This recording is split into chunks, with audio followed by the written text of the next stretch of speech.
রাষ্ট্র সংস্কারে বিএনপির ৩১ দফা জনগণ গ্রহণ করছে, কারণ ভবিষ্যৎ বাংলাদেশ করতে এটাই উপযোগী বলে মন্তব্য করেছেন মহানগর উত্তর বিএনপির আহ্বায়ক আমিনুল হক। মঙ্গলবার রাজধানীর বিমানবন্দরে কাওলা এলাকায় ৩১ দফা নিয়ে এক কর্মশালায় তিনি এসব কথা বলেন।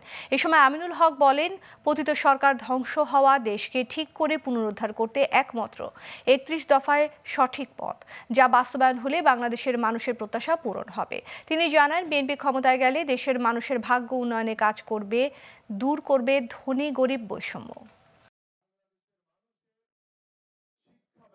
আমরা দেখেছি গত ১৭ বছর এই স্বৈরাচার শেখ হাসিনা সরকার বাংলাদেশের রাষ্ট্র কাঠামোকে ব্যবহার করে রাষ্ট্রীয় প্রতিষ্ঠানগুলোকে ধ্বংস করে দিয়েছে।